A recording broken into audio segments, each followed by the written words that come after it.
Hello दोस्तों, कैसे हैं आप सभी लोग। स्वागत है आप सभी लोगों का मेरे चैनल नॉवल बॉय डॉन पर। मेरे चैनल को सब्सक्राइब करके नोटिफिकेशन ऑन कर लीजिए ताकि आप सभी को नए नए कंटेंट मिल सके। धन्यवाद। तो चलिए आज के एपिसोड को शुरू करते हैं। च6 क्या ये वही है।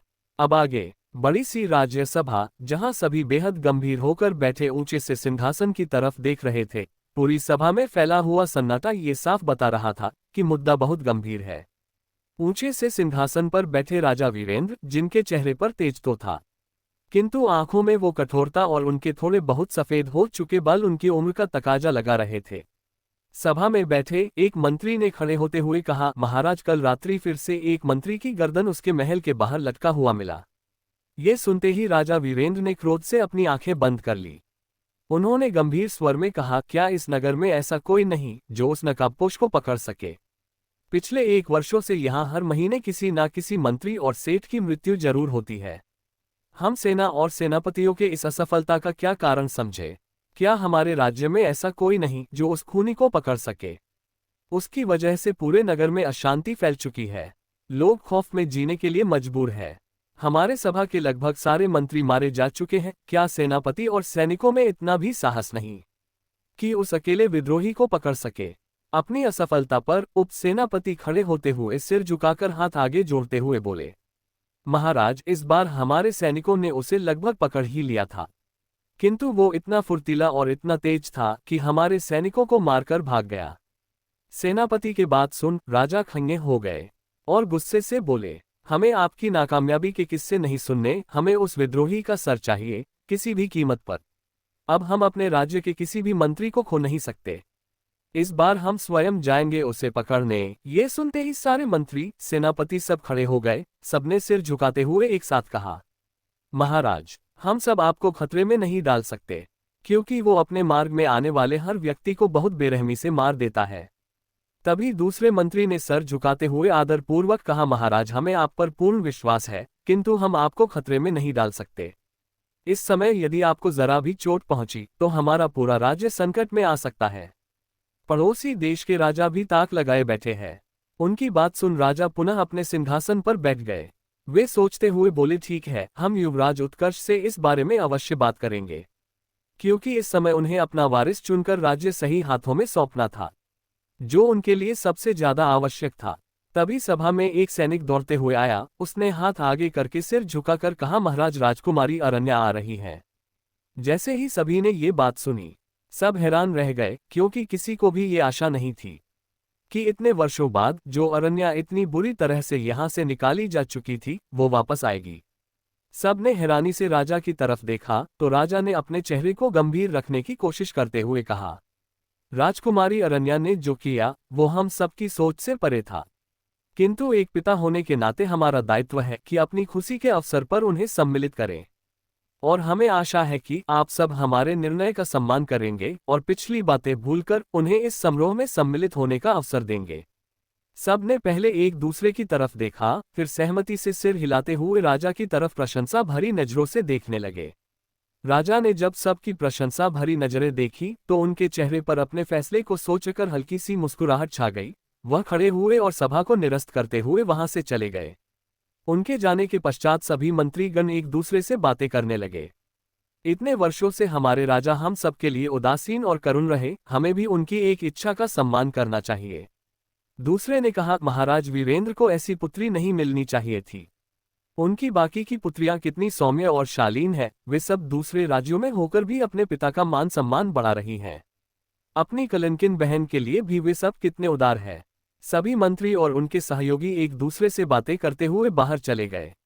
महल के बड़े से द्वार के सामने एक घोड़ा गाड़ी रुकी। महल के अंदर द्वार पर खड़ी दोनों रानियां और उनकी चारों राजकुमारियां होठों पर मुस्कान और आंखों में नफरत लिए घोड़ा गाड़ी को देख रही थी। तभी वहां महाराज अपने एक मुख्य सेवक के साथ सोने जड़ित वस्त्र पहले हुए लाल रंग की दरी पर चलते हुए महल के द्वार पर सबसे आगे खड़े हो गए। उनकी आंखों में खुशी साफ झलक रही थी। वह जल्द से जल्द अपनी प्रिय पुत्री को देखना चाहते थे, जो उनकी सबसे पसंदीदा पहले पत्नी की प्रथम पुत्री थी। सभी सेवक, दासियां, सेनापति, राजा, रानी, यहाँ तक कि द्वार पर खड़े सैनिक भी राजकुमारी अरण्या को देखने के लिए बेताब थे, क्योंकि उन्हें इन 5 सालों में राजकुमारी अरण्या के बारे में कोई भी जानकारी नहीं मिली थी। वहां चल रही मंद मंद हवा घोड़ा गाड़ी में लगे हुए पर्दों को हिला रही थी। अरण्या घोड़ा गाड़ी के पर्दे हटाते हुए बाहर निकली। जैसे ही सबने उसका चेहरा और स्वरूप देखा, सबके सब हैरान रह गए, क्योंकि राजकुमारी अरण्या बहुत खूबसूरत लग रही थी। वहां के लोग काले रंग को अशुभ मानते थे, लेकिन अरण्या की खूबसूरती उस काले रंग के लंबे से जालीदार वस्त्रों में निखर रही थी। काले रंग के वस्त्र में चमक रहा उसका संगमरमर सा मुलायम सा बदन, जिसे देखकर ही लोगों को एहसास हो कि अगर किसी ने गलती से इसके चेहरे पर उंगली भी रख दे तो निशान पड़ जाएंगे। अरण्या के पूरे बाल ऊपर एक काले रंग की फीते से बने हुए थे। कंधे पर टंगा हुआ एक थैला और खूबसूरत से चेहरे पर एक प्यारी सी मुस्कान नगर वासियों को उसकी तरफ आकर्षित करने के लिए काफी थी। लाल होठों की खूबसूरत सी मुस्कुराहट उसके चमकदार चेहरे पर इतनी प्यारी और मनमोहक लग रही थी कि महल और सड़क पर खड़े लोग मंत्रमुग्ध से हो गए। उसके मुस्कुराते चेहरे को देखकर सबसे ज्यादा अगर कोई हैरान था तो वो थे सेनापति। वे चेहरे पर परेशानी के भाव से उसके मुस्कुराते हुए चेहरे को देख रहे थे। सेनापति समझने की कोशिश कर रहे थे कि क्या उन्होंने जिस अरण्या को सीमा के बाहर देखा था, क्या ये वही है। अरण्या की घनी पलकों वाली लंबी काली आंखें, छोटी सी नाक, चिकने गालों पर चमक रहा एक छोटा सा काला तिल और होठों पर एक बेशकीमती मुस्कान के साथ वो अपनी पछतावे और मायूस निगाहों से अपने सामने खड़े उन सबके हैरान चेहरे को देख रही थी। वह आगे बढ़ी और अपने पिता के सामने सर झुकाकर खड़ी हो गई। उसके पिता राजा वीरेंद्र ने जब अपनी पुत्री को सर झुकाए देखा तो उनका हृदय उसे अपने सीने से लगाने को किया, लेकिन फिर बाहर खड़े नगरवासियों को देखकर उन्होंने अपने आप को रोक लिया। वही राजा के पीछे खड़ी रानियां और राजकुमारियां लाल, पीले, गुलाबी रंग के सोने से जड़ित वस्त्र, तरह तरह के आभूषणों के साथ पहने हुए, चेहरे पर कई सारे सौंदर्य प्रसाधन उपयोग करने के पश्चात नगर वालों के सामने बाहर निकली थी। वे सब के सब उसकी खूबसूरती देख बुरी तरह से जल उठी। महाराज बहुत आतुर थे अपनी पुत्री को हृदय से लगाने के लिए, लेकिन वे अपनी आतुरता और प्रसन्नता किसी को दिखा नहीं सकते थे। नहीं तो ये बात फैलते देर नहीं लगेगी कि एक राजा अपनी पुत्री के इतने बड़े कुकर्म के बावजूद भी उसे ऐसा प्रेम दे रहे थे। अरण्या को यहाँ बुलाने के निर्णय ने लोगों में असंतोष फैला दिया, जो उन्होंने बाहर खड़े लोगों में साफ देखा। उन्होंने ध्यान से उसके काले वस्त्रों को देखा और बिना कुछ कहे वापस महल के अंदर चले गए। उन्हें इस तरह जाते देख राजकुमारियों के चेहरे पर कुटिल मुस्कान आ गई।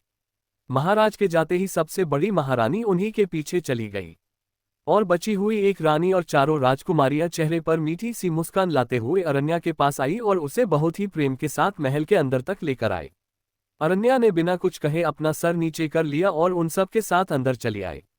पीले रंग के खूबसूरत से चमकीले वस्त्रों में अनन्या से थोड़ी दूरी बनाकर चल रही दूसरी राजकुमारी मृणाली ने उसके चेहरे को देखते हुए पूछा, कैसी हो दीदी? अरण्या ने उसकी बात सुनी जरूर, लेकिन अपना सर ऊपर नहीं किया और धीरे से अपना सिर हिला दिया। उसे इस तरह सर झुकाए देख उन सब के चेहरे पर कुटिल मुस्कान आ गई। वहीं जो रानी अरण्या से आगे अपनी पीठ करके चल रही थी, उसने रुककर उसकी तरफ मुड़ते हुए पूछा, तुम्हारी वो दासी कहाँ है? वह भी तो तुम्हारे साथ गई थी। उनकी बात पर अरण्या ने कोई जवाब नहीं दिया, वह बस सिर झुकाए चुपचाप खड़ी रही। तभी उनके दाएं तरफ चल रही तीसरी राजकुमारी त्रिशा ने उसे अजीब नजरों से देखते हुए मीठी आवाज में कहा, बड़ी दीदी, क्या सच में आप हम सबसे नाराज हैं? हमें माफ कर दें, उस रात्रि हमने आपको ढूंढने का बहुत प्रयत्न किया, किंतु आप हमें मिली ही नहीं। उसकी बात सुन अरण्या ने मायूसी से त्रिशा को देखा, जैसे कह रही हो, क्या सच में त्रिशा? उसका मायूस चेहरा और आंखों में उनके प्रति विश्वास को देख उन चारों राजकुमारियों के चेहरे पर एक अजीब सी मुस्कान आ गई। तभी गुलाबी रंग के चमकदार वस्त्रों में खड़ी चौथी राजकुमारी आस्था ने मुस्कुराते हुए कहा, बड़ी दीदी, अब बिल्कुल भी मायूस मत होइए, हम सभी आपके साथ हैं। पर हम आपसे निराश भी हैं क्योंकि आप उस समय हमसे बिना मिले ही चली गई थी। आपको ज्ञात भी नहीं होगा हमें कितनी पीड़ा हुई थी। रनिया ने उनकी बात सुनी, लेकिन कहा नहीं। उसने मायूसी से अपने चेहरे को और नीचे गड़ा लिया, जिसे देखकर उन सब की आंखें चमक उठी।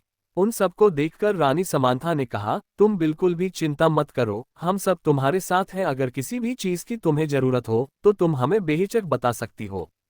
फिर उन्होंने अरण्या को ऊपर से नीचे तक देखते हुए कहा, 5 वर्ष पूर्व जो भी हुआ बहुत दर्दनाक था, लेकिन अब वह सब तो बीत चुका है ना। फिर वो अरण्या के चेहरे के करीब आकर उसके मुलायम से गालों पर हाथ रखकर छूते हुए बोली, और बीती बातें हमेशा कष्ट देती हैं, उन्हें भूलना ज्यादा बेहतर है। इसलिए कह रही हूं, सब कुछ भूलकर अपने जीवन में आगे बढ़ो। अरण्या ने एक बार उन्हें देखा, फिर अपनी नजरें झुका ली, जिसे देखकर रानी समांथा के चेहरे पर तिरछी मुस्कुराहट आ गई। उन्होंने एक दासी से अरण्या को ले जाने के लिए कहा। अरण्या अपना सर झुकाए हुए दासी के साथ अपने कमरे की तरफ चली गई। उसके जाते ही रानी समांथा ने अपने हाथों को देखा और अपने अंगूठे से उंगलियां छूते हुए बोली, इसके गाल आज भी उतने ही मुलायम और नाजुक है जितने 5 वर्ष पूर्व थे। दूसरी राजकुमारी मृणाली अपनी बड़ी माँ के करीब आते हुए उनके हाथों को देखकर बोली, थप्पड़ मारने में आनंद आया था ना बड़ी माँ। उसकी बात पर बाकी की तीनों राजकुमारियां और समांथा मुस्कुराते हुए अरण्या को देखने लगी। तीसरी राजकुमारी त्रिशा ने आगे आकर जाती हुई अरण्या के पीठ को देखकर आह भरते हुए बोली, ये आज भी उतनी ही खूबसूरत और बेवकूफ है। हाँ। तभी पांचवी और सबसे छोटी राजकुमारी दिव्या, जिसने लाल रंग का बहुत ही खूबसूरत वस्त्र पहन रखा था, वह अपनी जगह पर खड़ी रहकर कुछ सोचते हुए बोली, लेकिन माँ, ये इतने वर्ष थी कहाँ, और इसके साथ इसकी दासी क्यों नहीं आई? वो भी तो इसके साथ ही गई थी। दिव्या, दिव्या, तुम इतना क्यों सोच रही हो? जरूर इसने अपना गुजारा पराये पुरुषों के साथ रात बिताकर की होगी, तभी तो ये अभी तक जीवित है, अन्यथा यदि अपने इस कलंकित चेहरे के साथ लोगों के बीच रहती तो लोग इसे ताने मार मार कर ही मार डालते। ये शब्द थे चौथी राजकुमारी आस्था के, जो बहुत कुटिलता भरी मुस्कान के साथ जा चुकी अरण्या की दिशा में देख रही थी। उन पांचों की घृणित नजरें उस कक्ष को देखने लगी जिसमें अरण्या गई थी। 7 अरण्या की तकलीफ। अब आगे। अरण्या अपने कक्ष में बिस्तर पर सर झुकाए बैठी हुई थी। कक्ष में आती जाती दासियां उसके लिए कुछ न कुछ खाने पीने की व्यवस्था कर रही थी।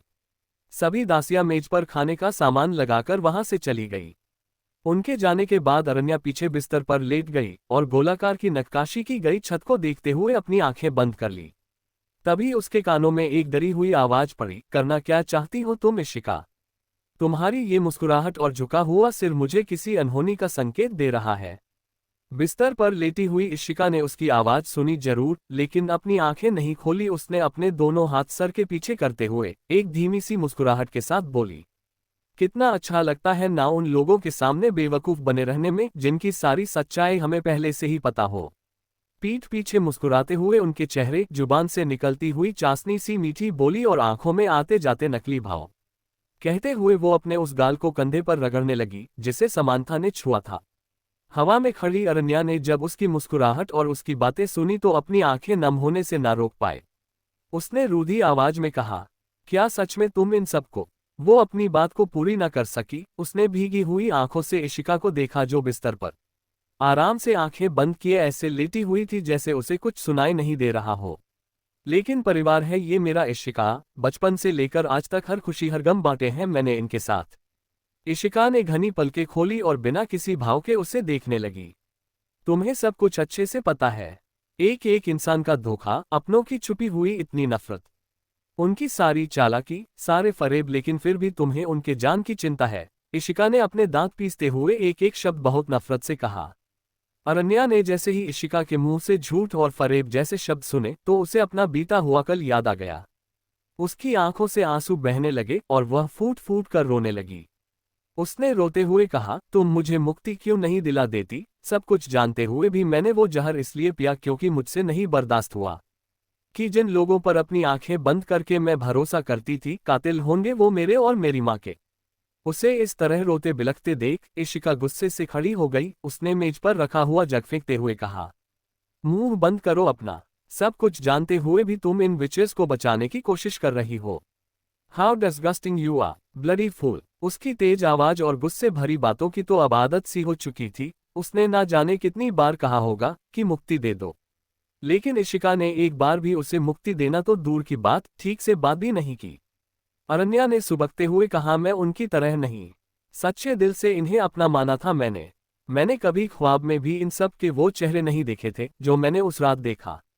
इन सब के लिए क्या सिर्फ राज्य, राजगद्दी और अपनी प्रसिद्धि ही मायने रखती है? किसी के भावनाओं की कोई कदर नहीं। चलो, अगर एक बार इन लोगों का धोखा सह भी लेती, किंतु राजकुमार उत्कर्ष, वो ऐसे कैसे मेरे साथ कर सकते हैं?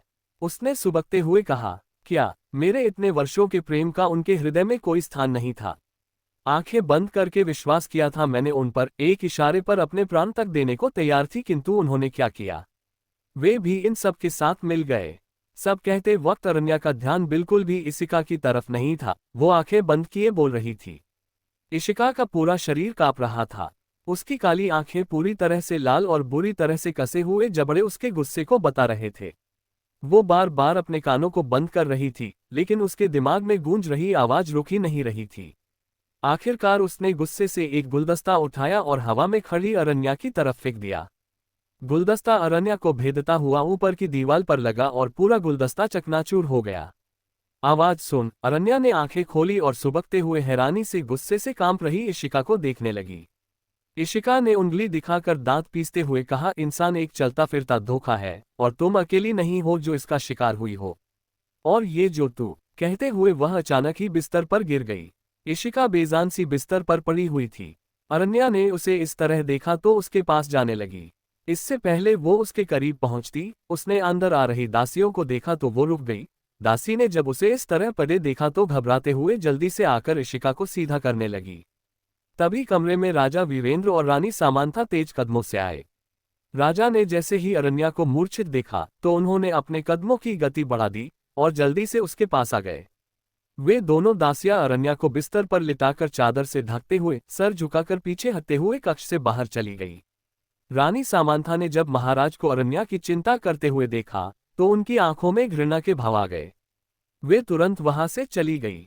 सफेद धुंध में खड़ी अरण्या सूखे चेहरे के साथ अपने पिता को देख रही थी जो बिस्तर के पास बैठ रहे थे। राजा वीरेंद्र ने जब पूरा कक्ष खाली देखा तब जाकर कहीं उन्होंने अरण्या के सिर पर अपना हाथ फेरा और गौर से उसके चेहरे को देखने लगे। सफेद धुंध में खड़ी अरण्या ने जब अपने पिता की आंखों में स्वयं के लिए प्रेम और करुणा के भाव देखे तो वो अपने आप को एक कड़वी सी हंसी हंसने से नहीं रोक पाए। उसने मुस्कुराते हुए कहा, यदि यही प्रेम हमें पहले मिला होता तो शायद मैं ऐसी मौत ना मरती जिसके लिए मैं हमेशा तरसती रही। वह प्रेम आज उस पर बरसा रहे हैं जो आप सबकी मौत देखना चाहती है। हमें क्षमा कर दो पुत्री, हमें तुम्हें बोलने का अवसर देना चाहिए था। कितने बुरे हैं हम कि हमारी पुत्री के साथ इतना बड़ा अनर्थ हुआ और हमने उसका साथ देने के बजाय उसे पूरी सभा में अपमानित करके बहिष्कृत कर दिया। इशिका के बगल अरण्या आई। वह उनकी आंखों में आंसू देखते हुए बोली, हाँ बहुत बुरे हैं आप, बहुत ज्यादा, बहुत तकलीफ दी है आप सब ने हमें, बहुत ज्यादा। इतना कि मेरा शरीर छूटने के बाद भी मेरी आत्मा तड़प रही है। इस वक्त राजा वीरेंद्र एक आम पिता की तरह लग रहे थे जो सच में दुखी थे। उन्होंने अरण्या का नाजुक सा हाथ पकड़ा और उसे अपने दोनों हाथों में लेते हुए बोले, हम तुम्हारी माँ की आखिरी इच्छा भी ना पूर्ण कर सके। कितने बदनसीब हैं हम कि जिन्हें हम सबसे ज्यादा चाहते थे उन्हें ही सबसे ज्यादा तकलीफ दी है हमने। तभी कक्ष में किसी की आहट सुनाई दी। राजा ने तुरंत अपने आंखें पोंछी और चेहरे पर गंभीरता लाते हुए अरण्या के हाथ को धीरे से रख दिया। वैद्य कक्ष में आए तो राजा वीरेंद्र बिस्तर से उठकर खड़े हो गए। उनके सामने बैठी अरण्या होठों पर एक कड़वी सी मुस्कुराहट के साथ उन्हें देखने लगी। उसने एक बार इशिका के शांत चेहरे को देखा और वहां से धुएं की तरह गायब हो गई। वैद्य ने जैसे ही अरण्या की नब्ज जांच करने के लिए हाथ पकड़ना चाहा तो अरण्या ने तुरंत ही अपने हाथ पीछे कर लिया और जल्दी से पीछे खिसक गई। वह डरी हुई नजरों से कभी वैद्य को देखती तो कभी उनके पीछे शान से खड़े राजा वीरेंद्र को। राजा वीरेंद्र हैरानी से अपनी डरी हुई पुत्री को देख रहे थे। बेहोशी में भी उसका इस प्रकार का डर देख उन्हें वर्षों पहले सेनापति की कही बात याद आ गई। महाराज, उन्हें एक ऐसा द्रव्य पिलाया गया था जिससे वह अपने होश में नहीं थी, इसलिए वह ना तो किसी को अपनी मदद के लिए बुला सकी और ना ही खुद को बचा सकी। उन्होंने अपने आगे बढ़े हुए हाथ को पीछे किया और आदेश देते हुए बोले, बाहर जाओ। आदेश सुनकर वृद्ध वैद्य अपना सामान उठाते हुए वहां से तुरंत चले गए। बिस्तर पर बैठी इशिका ने तुरंत ही अपनी नजर नीचे कर ली और फिर जल्दी से बिस्तर पर से खड़ी हो गई। उसने अपना दोनों हाथ आगे बांधते हुए सर झुका लिया। उसका डरा सहमा सा व्यवहार देख राजा से और नहीं रहा गया तो उन्होंने आगे बढ़कर आखिरकार उसे अपने सीने से लगा लिया। वह धीरे धीरे उसका सर सहलाते हुए बोले, डरो मत, यहाँ कोई नहीं है। लेकिन अचानक ही अरण्या उनसे दूर हो गई। वह उनसे 2 कदम की दूरी पर वापस अपना सर झुकाकर बिना कुछ बोले खड़ी हो गई। राजा वीरेंद्र हैरानी से अपने छूटे हुए हाथ और खाली हो चुके स्थान को देखते रह गए। उनके हृदय में एक पीड़ा हुई। उन्हें वह हर वक्त याद आया जब अरण्या उन्हें गले लगाने के लिए बेताब रहती थी। उन्होंने कभी नहीं सोचा था कि उनके हृदय में स्थान बनाकर रखने वाली ये पुत्री इस तरह उनसे दूरी बनाएगी। वे इसके लिए कुछ ना कर सके क्योंकि इसमें गलती उनकी खुद की थी। वे अपनी नम आंखों को छुपाने के लिए पीछे घूमते हुए बिना कुछ कहे वहां से चले गए। उनके वहां से जाते ही इशिका नफरत से अपने कपड़े निकालते हुए तुरंत ही स्नान घर की तरफ चली गई। अरण्या की आत्मा महल के सबसे ऊंचे छत पर किनारों पर अपना पैर लटकाए बैठी महल में हो रही तैयारियों को देख रही थी। इस वक्त उसके चेहरे पर कोई भाव नहीं थे। एक शाही घोड़ा गाड़ी महल के द्वार पर रुकी। उसके साथ ही सैनिकों का जत्था भी उसी घोड़ा गाड़ी के पीछे पीछे भागता हुआ महल के द्वार पर पहुंचा। उनके वहां पहुंचते ही नगरवासी जयकारा करने लगे। नौगढ़ के भावी महाराज उत्कर्ष की जय, नौगढ़ के भावी महाराज उत्कर्ष की जय। अरण्या ने अपने पैर हिलाते हुए फीकी सी मुस्कुराहट के साथ राजकुमारी मृणाली को शर्माते हुए देख रही थी। बड़ी बहन के जाते ही छोटी बहन ने उसके प्रेम से विवाह कर लिया। दोनों बहुत ही खुशहाल जिंदगी जी रहे हैं। कहते हुए उसने राजकुमार उत्कर्ष के चेहरे को देखा, जो एक हल्की सी मुस्कुराहट के साथ नीले रंग के बागे में शांत चेहरा लिए अपनी पत्नी मृणाली को देख रहे थे। वही मुस्कुराहट, चेहरे पर शांति, आंखों में वही गहराई और वाणी में प्रेम, ऐसा कि कोई भी उनकी सिर्फ एक तारीफ पर पिघल जाए। सच में ये इंसान एक चलता फिरता धोखा है। उसमें पैर हिलाते हुए अपना सर नीचे कर लिया, फिर एक दर्द भरी मुस्कान के साथ बोली, पर मेरी भावनाएं और मेरा हृदय बिल्कुल भी धोखा नहीं था। उनकी एक नज़र के लिए पूरा दिन गुजार देना, प्रेम से अपने सर पर हाथ रखवाने की ख्वाहिश में दिन रात उनके पीछे घूमना, ये कोई धोखा नहीं, ये सच्ची और शुद्ध भावनाएं थी मेरी। जिसके साथ बेरहमी से खिलवाड़ किया तुम लोगों ने, उसके चेहरे पर मुस्कुराहट अब भी बरकरार थी। वो लाचारी से मृणाली और उत्कर्ष को एक दूसरे का हाथ पकड़ते, मुस्कुराते और बातें करते हुए देख रही थी। रात का वक्त, पूरा महल मसालों की पीली रोशनी और चांद की सफेद चांदनी में जगमगा रहा था। महल के चारों तरफ जल रहे दीपक और महल के अंदर प्रवेश करता हुआ लोगों का जमावड़ा पूरे महल को जीवंत बना रहा था। महल के पीछे बने हुए बड़ी सी सभा में मुख्य अतिथि नगरवासी हाथी राजा सम्मिलित हो रहे थे। पूरे महल के सेवक इधर से उधर दौड़ते हुए अपना काम कर रहे थे। नगरवासियों और अतिथियों से भरी हुई सभा, मसालों की तेज रोशनी और खिड़की दरवाजों से आ रही शीतल हवा के बीच सभी लोग दावत का आनंद ले रहे थे। सबसे ऊंचे सिंहासन पर बैठे महाराज और उनकी दोनों रानियां दाएं बाएं बैठे हुए मुस्कुराते हुए महाराज को शराब और व्यंजन परोस रही थी। सभी अतिथि सभा के दोनों तरफ अपने अपने मेज के सामने बैठे हुए शराब का आनंद ले रहे थे। महाराज से 2 सीढ़ी नीचे राजकुमारी मृणाली और युवराज उत्कर्ष सामने देखते हुए मुस्कुराकर सबका अभिवादन कह रहे थे। मृणाली के ठीक सामने दूसरी तरफ राजकुमारी त्रिशा और राजकुमारी दिव्या बैठी हुई थी। राजकुमारी दिव्या का विवाह 2 दिन बाद होना था, जिस कारण वश राजा ने दावत रखी थी। वहां जितने भी नगरवासी आए थे, उनमें से लगभग सभी बस केवल राजकुमारी अरण्या को देखना चाहते थे, क्योंकि अफवाह जो उड़ी थी कि राजकुमारी अरण्या महल में उपस्थित सभी रानी और राजकुमारियों से सबसे ज्यादा खूबसूरत है। उन्हें देखने की उत्कंठा ने सभी नगरवासियों को यहां आने पर मजबूर कर दिया, क्योंकि वे सच में ऐसी साहसी लड़की को देखना चाहते थे, जो इतने बड़े कुकर्म के बाद भी सबके सामने खड़े होने का साहस रखती थी। किंतु यहां आने के पश्चात उन्हें सूचना प्राप्त हुई कि राजकुमारी अरण्या दावत में नहीं आ रही, जिस कारण उनके उत्कंठा वही समाप्त हो गई। महल के ऊंचे गुंबद पर खड़ी अरण्या की आत्मा महल के पिछली द्वार की तरफ देख रही थी, जहां से एक काली परछाई तेज कदमों से महल के बाहर जा रही थी। चैट अरण्या का बदला व्यवहार। अब आगे। अर्धरात्रि का वक्त, इशिका जंगल पार करके एक पहाड़ी के नीचे खड़ी थी। वो एक गहरी सांस लेते हुए पहाड़ी पर चढ़ने लगी।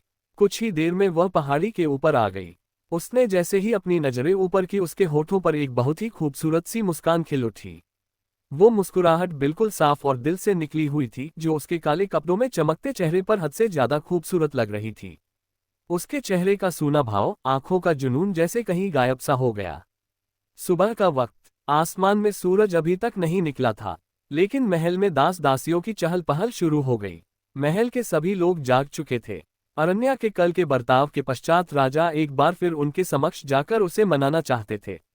तभी उनके कक्ष में रानी समांथा हल्के नीले रंग के लंबे और महारानियों के वस्त्र में अंदर आए और बड़े से झरोखे के पास खड़े राजा वीरेंद्र के परेशान चेहरे को देखते हुए उनके पास आकर बोली, क्या बात है महाराज, आप बहुत परेशान लग रहे हैं। आवाज सुन राजा वीरेंद्र अपनी सोच से बाहर आए और अपने बगल में खड़ी रानी को देखते हुए बोले, यदि उस समय आपने हमें सटीक जानकारी दी होती तो आज हमारी पुत्री की ऐसी दशा ना होती। उसके साथ जो हुआ उसे तो हम नहीं रोक पाए, किंतु उसके दर्द के भागीदार तो बन ही सकते थे। महारानी समांथा ने जैसे ही ये सुना, उन्होंने अपनी मुठ्ठियां कस ली। वे अपनी नजरें झुकाते हुए रुधे स्वर में बोली, महाराज, हम आपसे इसके लिए कितनी बार क्षमा मांग चुके हैं। हमें भी कष्ट है अपनी पुत्री को इस प्रकार देखकर, किंतु उस समय हम बहुत घबरा गए थे, जिस कारणवश इतनी जरूरी बात हमारे मस्तिष्क से निकल गई। सामंथा अपने घुटनों पर बैठ गई और अपना सर झुकाकर आंसू बहाते हुए बोली, महाराज, आपसे हम अब भी कहते हैं, हमें उस अपराध के लिए दंडित करें। हम सच में सजा के हकदार हैं कि हमने इतनी मासूम और नादान से बच्ची अरण्या के साथ इतना बुरा किया। हम एक अच्छी माता नहीं बन पाए और न ही अपनी सखी को दिया हुआ वचन निभा पाए। हम आपसे हाथ जोड़कर विनती करते हैं, हमें सजा दे, क्योंकि हम उस पाप के बोझ तले दबे जा रहे हैं। महाराज वीरेंद्र ने उनके चेहरे पर बह रहे हैं आंसू और झुके हुए सर को देखा और अपना हाथ पीछे बांधते हुए बिना कुछ कहे वहां से जाने लगे। रानी समांथा ने तुरंत ही उनका हाथ पकड़ लिया और आंसू भरी आंखों से देखते हुए बोली, महाराज, आप हमें जो चाहे वो दंड दे, किंतु हमसे इस तरह का रुखा व्यवहार ना करें। हमसे सहन नहीं हो रहा महाराज। हम अनन्या के सामने क्षमा याचना करने के लिए भी तैयार हैं, किंतु अब आप हमसे और ना नाराज रहे।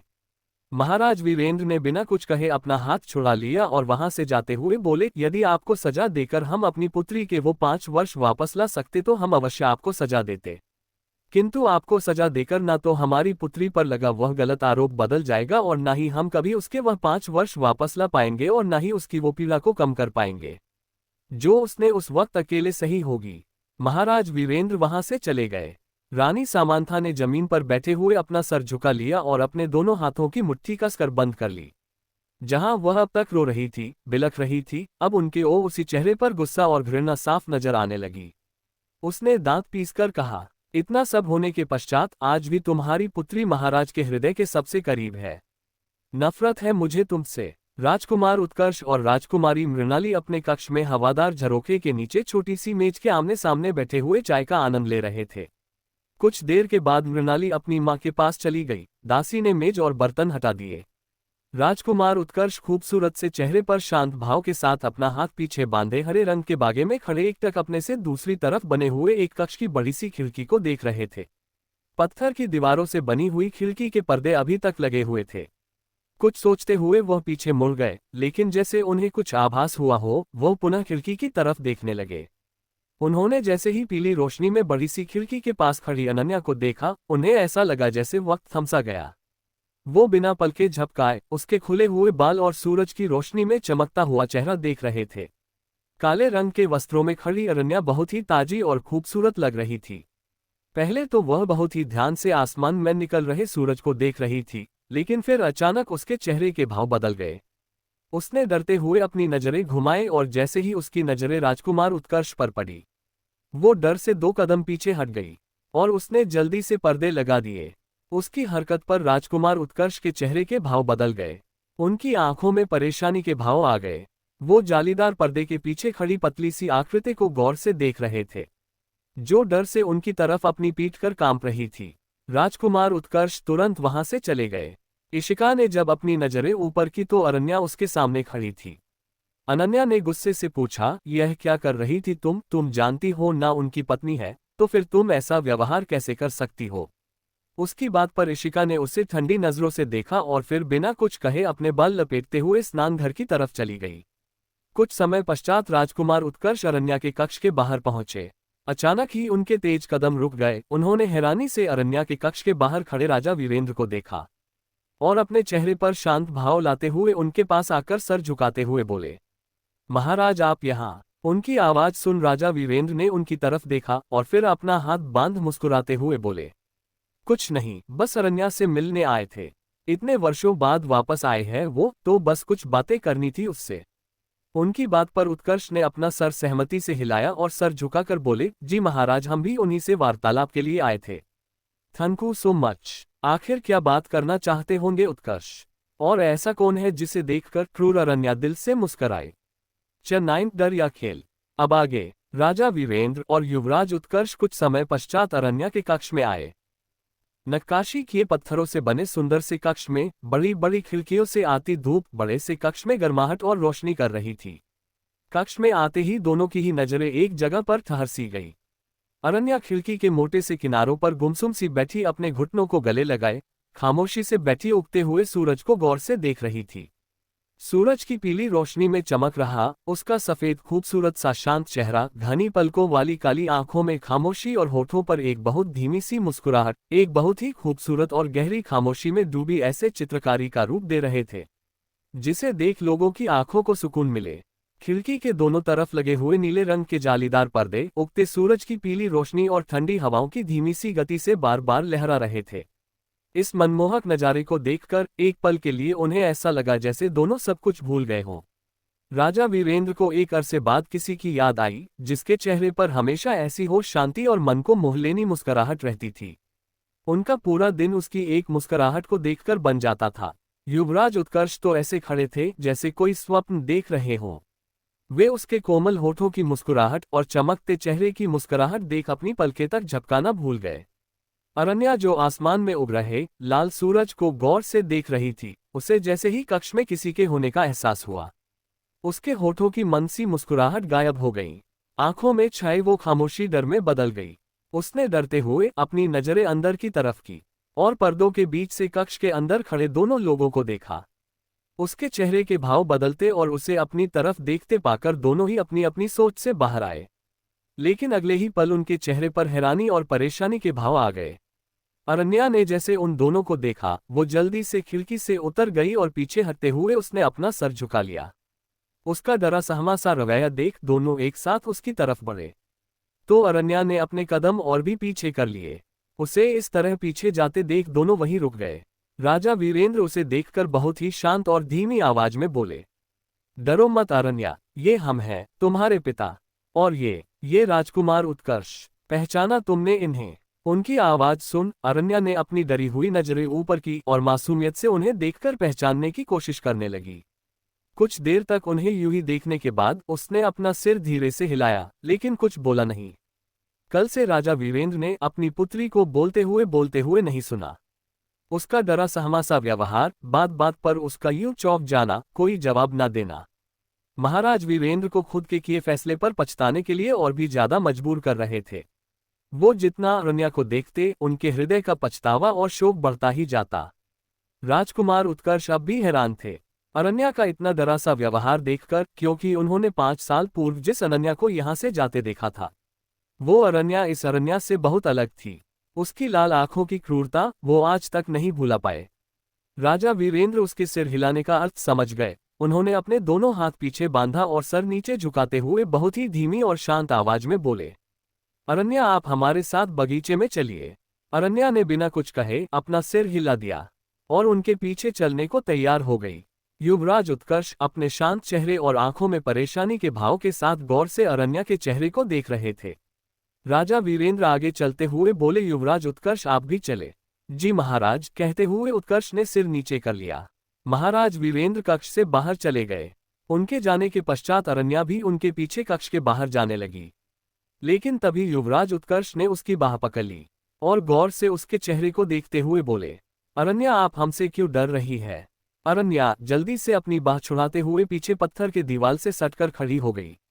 उसने हकलाते हुए धीरे से कहा, दूर रहिए हमसे। राजकुमार उत्कर्ष ने जैसे ही अरन्या की प्रतिक्रिया देखी, वह अपने हाथ हैरानी से देखने लगे। उन्हें आज भी अच्छे से याद था कि अरन्या किस प्रकार अक्सर उनके हाथों को पकड़ने के मौके ढूंढा करती थी। एक पल बात करने के लिए कैसे उनके आगे पीछे घुमा करती थी, लेकिन आज उनके सिर्फ हाथ लगाने भर से वो इतनी ज्यादा घबरा गई। वे इस बार सच में परेशान हो गए। क्या उस वारदात इस पर इतना बुरा असर पड़ा है? उन्होंने उसे समझाने की कोशिश की। अरन्या, डरो मत, हम तुम्हें कुछ नहीं करेंगे। कहते हुए उन्होंने अपने कदम उसकी तरफ बढ़ाए तो अरन्या दीवार से सटे हुए नीचे बैठ गई। उसने डर से अपना सिर नीचे झुका रखा था। उसे इतना ज्यादा डरता देख युवराज भी डर गए। उन्हें सच में लगने लगा कि अरन्या को बहुत बड़ा सदमा लगा है। वह आज भी उस वारदात को भूल नहीं पाई है। उन्होंने तुरंत अपने कदम पीछे ले लिए और उसे समझाते हुए धीरे से बोले, अरन्या, शांत हो जाओ, डरो मत, हम नहीं आ रहे तुम्हारे करीब, हम बाहर जा रहे हैं। देखो, हम जा रहे हैं बाहर। उनके वहां से जाते ही अरन्या ने गुस्से में अपनी बाजू कसकर रगड़नी शुरू कर दी। एक बड़ा सा हरा भरा बगीचा, जहां पर दूर दूर तक खूबसूरत से पेड़, हरी भरी घास और उन पर उगे हुए तरह तरह के खूबसूरत काफी शोध और मनमोहक दृश्य था उस बगीचे का। उन्हीं खूबसूरत से बड़े बड़े पेड़ों और फूलों के बीच सफेद पर्दों और लंबे से बांस की लकड़ियों से बना एक शानदार बैठक बगीचे में चार चांद लगा रहा था। सुबह की ठंडी हवा के कारण लकड़ी पर बने हुए पर्दे हिल रहे थे। पर्दों के बीच तीन छोटी छोटी मेजें और उनके पास बिछी हुई सुंदर सी कालीन, जिनमें से एक पर महाराज वीरेंद्र और दूसरे पर राजकुमार उत्कर्ष बैठे हुए अरण्या के आने का इंतजार कर रहे थे। उन दोनों के ही चेहरे पर गंभीरता के भाव थे। राजकुमार उत्कर्ष कक्ष में जो भी हुआ वो याद करके काफी परेशान और चिंतित थे। वहीं महाराज वीरेंद्र इस बात से लेकर बहुत परेशान थे कि आखिर इतने वर्षों तक उनकी पुत्री कहाँ रही, किसके साथ रही। तभी वहां अरण्या एक दासी के पीछे काले रंग के वस्त्रों में वहां आई। दासी अरण्या को छोड़ते हुए महाराज के सामने सिर झुकाते हुए चली गई। अरण्या अपना सर झुकाए मेज के पास जमीन पर बैठ गई। कुछ देर की शांति के बाद दोनों ने एक साथ हाथ आगे बढ़ाया अरण्या के चाय के प्याले में चाय डालने के लिए। दोनों के हाथ एक साथ नक्काशी की गई सुंदर सी केतली पर रखे। तो राजकुमार उत्कर्ष ने एक बीवी से मुस्कुराहट के साथ अपने हाथ वापस पीछे कर लिए। राजा वीरेंद्र ने जब युवराज को अभी भी अरण्या की परवाह करते देखा तो उन्हें बहुत अच्छा महसूस हुआ। उन्होंने मुस्कुराते हुए अरण्या के प्याले में चाय निकाल दी और उससे बातें करने की कोशिश करते हुए बोले, तुम्हें ज्ञात नहीं होगा अरण्या, किंतु तुम्हारी माँ को ये स्थान अत्यंत प्रिय था। हम दोनों इसी स्थान पर अपनी सुबह व्यतीत करते थे। उनकी बात सुन अरण्या ने शांत नजरों से अपने पिता को देखा और फिर वहां के खूबसूरत नजारे को देखने लगी। वो स्थान सूरज की किरणों और रंग बिरंगे खुशबूदार फूलों पर मंडराती हुए तितलियों के कारण वहां का वातावरण अत्यंत दुर्गम और रमणीक लग रहा था।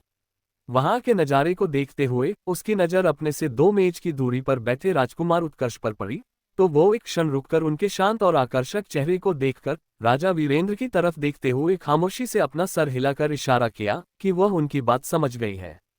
उसको फिर से सिर हिलाता देख महाराज वीरेंद्र ने उसकी तरफ चाय का प्याला बढ़ाते हुए, क्या तुम हमें पुनः पिताजी नहीं कहोगी, कहते हुए उनकी आवाज में हिचकिचाहट साफ झलक रही थी। उनकी बात पर अरण्या ने सिर झुकाए हुए कुछ देर रुककर कहा कि किंतु आपने ही तो, कहते कहते वो चुप हो गई। युवराज उत्कर्ष उसकी डरी सी आवाज सुन बोले, वो तुम्हें कुछ नहीं कहेंगे, तुम उन्हें जैसे पहले संबोधित करती थी उसी प्रकार संबोधित कर सकती हो, किंतु अब पहले जैसा कुछ भी नहीं। निराश आवाज में अरण्या सिर नीचे किए धीरे से बोली। उसकी बात पर दोनों की पलकें पछतावे से नीचे झुक गई। दोनों के चेहरे पर पछतावे के भाव थे। हमें यहाँ से वापस जाना चाहिए महाराज, अन्यथा प्रजा आप पर उंगली उठाएगी। उसके जाने की बात सुन महाराज ने कहा, नहीं, इस बार तुम कहीं नहीं जाओगी, अब से तुम हमारे साथ रहोगी और ये हमारा आखिरी निर्णय है। राजकुमार उत्कर्ष हैरान हो गए, क्योंकि ऐसी स्त्री को लोग समाज में रहने की इजाजत बिल्कुल नहीं देंगे जिसके ऊपर वैश्या होने का दाग लगा हो, भले ही वो स्वयं कोई राजकुमारी वरानी ही क्यों न हो। किंतु उन्होंने अपने चेहरे पर कोई भी प्रकट नहीं होने दिया। अरण्या ने उनकी बात पर सिर नीचे किए हुए बोली, किंतु महाराज, महाराज नहीं, पिता है तुम्हारे, तुम बिना हिचकिचाहट के हमें वो बुला सकती हो, कड़क आवाज में महाराज ने कहा और एक बात फिर चाय की प्याली उसकी तरफ कर दी। अनन्या ने उन्हें देखा और बिना कुछ कहे चाय की प्याली को दोनों हाथों से उठाते हुए होठों से लगा लिया। उसे चाय पीते देख वे दोनों भी अपनी अपनी चाय पीने लगे। उस जगह पर पूरी तरह से शांति छा गई। पूरे बगीचे में चलती हुई मंद मंद हवाओं से बैठक के चारों तरफ लगे हुए पर्दे और वहां बैठे तीनों लोगों के लंबे काले बाल धीरे धीरे लहरा रहे थे। युवराज उत्कर्ष कहीं खोए हुए से अपनी चाय पी रहे थे और वही राजा वीरेंद्र भी परेशानी से सोच रहे थे कि इन 5 वर्षों में अरण्या के साथ क्या क्या घटित हुआ होगा, किन किन परिस्थितियों का उसने सामना किया होगा। अरण्या बिना पलके झपकाए अपने होठों से चाय की प्याली लगाए हुए लंबी पलकों वाली बड़ी आंखों में बिना किसी भाव के उन दोनों को खोए हुए देख रही थी। अरण्या की नजरें अपनी सोच में डूबे युवराज उत्कर्ष पर टिक गई। अपने ऊपर किसी की नजरें महसूस कर युवराज उत्कर्ष ने अपनी नजरें ऊपर की तो उनकी नजरें अरण्या की नजरों से जा मिली। उन्हें देखते ही अरण्या हड़बड़ा गई और प्याली की गर्म चाय उसके हाथों पर गिर गई, जिससे दोनों हैरान हो गए। युवराज उत्कर्ष जल्दी से खड़े होते हुए उसके पास पहुंचे और मेज पर रखा रुमाल उठाते हुए उसका हाथ पोंछने लगे। क्या आप ठीक है अरण्या? अरण्या ने अपना हाथ छुड़ाने की कोशिश करते हुए धीरे से हाँ में सिर हिला दिया।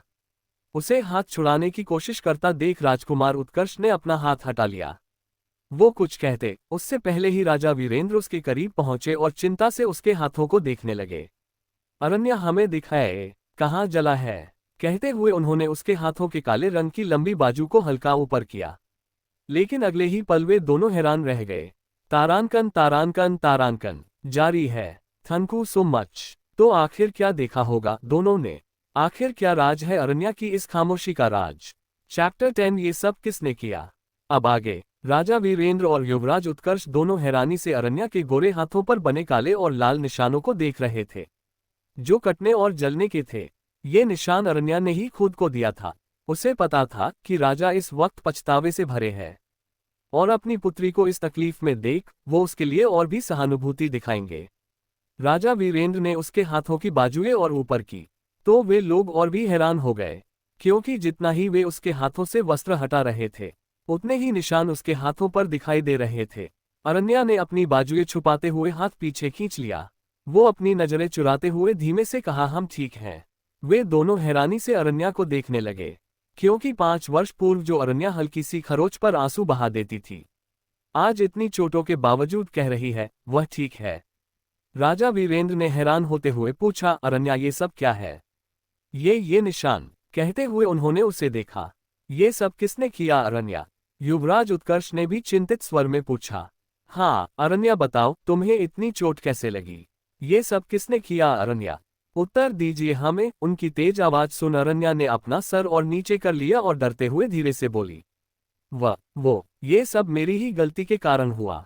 मैंने उनके कार्य सही से नहीं किए थे, इसलिए मुझे सजा मिली। उसकी बात सुन वे चाहकर भी कुछ नहीं कर पा रहे थे, सिवाय उस पल को कोसने के जिस पल उन्होंने सबकी कहीं सुनाई बातों पर विश्वास कर लिया था। राजकुमार उत्कर्ष उसके हाथों की चोट देखकर उसके जीवन यापन का अंदाजा लगा सकते थे। कैसे महलों में रहने वाली राजकुमारी किसी साधारण मनुष्य के घर कार्य करके इस प्रकार दंडित की गई है। अरण्या तुरंत पीछे हट गई और खड़े होते हुए सर झुकाकर बोली, हमें अपने कक्ष में जाना है। कहकर वो बिना आज्ञा लिए तुरंत वहां से चली गई। उसने किसी को कोई मौका ही नहीं दिया रोकने का। राजा वीरेंद्र बेचारी नजरों से उस दिशा में देखते हुए उसी स्थान पर बैठ गए।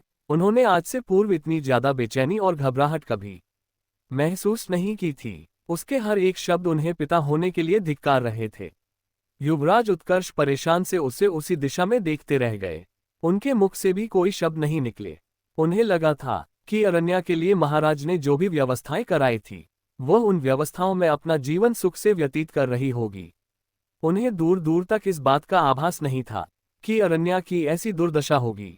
युवराज उत्कर्ष ने परेशानी से महाराज की तरफ देखते हुए पूछा, किंतु महाराज आपने तो अरण्या के लिए सोने चांदी की मोहरें और घोड़ा गाड़ी में बहुत सारे कीमती सामान रखवाए थे, तो फिर उनके होते हुए अरण्या को इस तरह किसी के यहाँ काम करने की आवश्यकता क्यों पड़ी? उनकी बात सुन राजा वीरेंद्र और भी पश्चाताप से भर गए, क्योंकि उन्होंने जो भी सामान उसके साथ भिजवाया था अरण्या ने उसे वहीं छोड़ दिया। उन्होंने खोए हुए निराशा भरे स्वर में कहा, उसने उनमें से कुछ भी नहीं लिया। वह उसी दिन लापता हो चुकी थी। हमने उसकी बहुत खोज करवाई, किंतु हमें उसका कहीं भी पता नहीं चला। परंतु कुछ माह पहले सेनापति ने अरण्या को दूसरे राज्य में देखा, जिससे हमें ज्ञात हुआ कि वो हमारे पड़ोसी राज्य में एक दासी का कार्य करके अपना पेट पालती थी। उनकी बात पर राजकुमार उत्कर्ष हैरान रह गए। उनके शांत चेहरे पर एक पछतावे भरे भाव आ गए। उन्होंने हैरानी से पूछा, किंतु महाराज राजकुमारी अरण्या के साथ उनकी मुख्य दासी भी तो गई थी। महाराज ने उत्कर्ष की तरफ देखा और थोड़े गंभीर स्वर में बोले, हमने इस बारे में अरण्या से कुछ भी नहीं पूछा, क्योंकि सेनापति ने जहां तक उनका पीछा किया और उनके बारे में बातें पता लगवाई, उन्हें सिर्फ यही ज्ञात हुआ कि अरण्या एक छोटे से घर में अकेले रहती थी और वहां उसके साथ कुछ बहुत ही ज्यादा बुरा घटित हुआ था, जिस वजह से वह हर वक्त डरी डरी सी रहती और अपना सर झुकाए रखती थी। अरण्या के बारे में सुनकर उत्कर्ष अवाक थे, क्योंकि उन्होंने सपने में भी यह कल्पना नहीं की थी कि अरण्या इस प्रकार का जीवन व्यतीत करेगी। महाराज ने जब उनके परेशान चेहरे को देखा तो वे उन्हें गौर से देखते हुए कुछ सोचने लगे। उन्होंने उन्हें देखते हुए गंभीर स्वर में कुछ कहा, जिसे सुन युवराज उत्कर्ष सोच में पड़ गए। फिर वे किसी गहरी सोच में डूब गए। अरण्या अपने कक्ष में रही थी। तभी राजकुमारी दिव्या और आस्था ने अरण्या को आवाज लगाई। अरण्या ने उन्हें अनसुना कर दिया और अपने कक्ष की तरफ जाने लगी। आस्था ने अपने दांत कस लिए। वो गुस्से से धीमी आवाज में बोली, इस वैश्या की हिम्मत कैसे हुई हमें अनदेखा करने की? दिव्या ने उसके कंधे पर हाथ रखा तो उसने खुद को शांत किया। दोनों ही हल्के नीले और पीले रंग के खूबसूरत जालीदार वस्त्रों को दोनों हाथों से पकड़ते हुए होठों पर एक मुस्कान के साथ अरण्या के पास तेज कदमों से पहुंची। अरण्या ने एक बेहद ही तीखी नजर आस्था पर डाली। आस्था ने जैसे ही उसकी वो क्रूर नजरें देखी, उसे ऐसा लगा जैसे उसके हृदय ने एक अजीब से डर के कारण तेजी से धड़कना शुरू कर दिया। वो अपनी जगह पर बुत बनी खड़ी रह गई। आस्था के बगल खड़ी दिव्या उसे जलती नजरों से ऊपर से नीचे तक देख रही थी, क्योंकि अरण्या काले रंग के वस्त्रों में भी बहुत ही खूबसूरत लग रही थी। उसकी आकर्षक काया और खुले हुए आधे काले बाल ही उसकी खूबसूरती बढ़ाने के लिए काफी थे। अरण्या ने अपनी नजरें उस पर से हटाए और दिव्या को देखने लगी, जैसे रोकने का कारण जानना चाहती हो। उसकी नजरें हटाते आस्था को ऐसा लगा जैसे उसे स्वतंत्र महसूस हुआ हो। दिव्या और आस्था दोनों ही अरण्या से थोड़ी दूरी बनाकर रखी थी। दिव्या बात शुरू करते हुए बोली, अनन्या दीदी, चलो ना हमारे साथ, तुम्हें माँ और बड़ी माँ ने याद किया है। इतने वर्षों बाद आए हो तो क्या हमारे साथ बैठकर बातें नहीं करोगी? अरण्या ने अपना सर उठाकर आस्था और दिव्या को देखा और बिना कुछ कहे धीरे से अपना सिर हिला दिया, जिसे देखकर दोनों के चेहरे पर एक कुटिलता भरी मुस्कान आ गई। आस्था अरण्या की नजरें भूल गई, क्योंकि उन दोनों की योजना जो सफल हो गई थी। दोनों आगे चलने लगी। अरण्या दोनों को अपनी काली आंखों से बिना किसी भाव के देखते हुए उनके पीछे पीछे चली गई।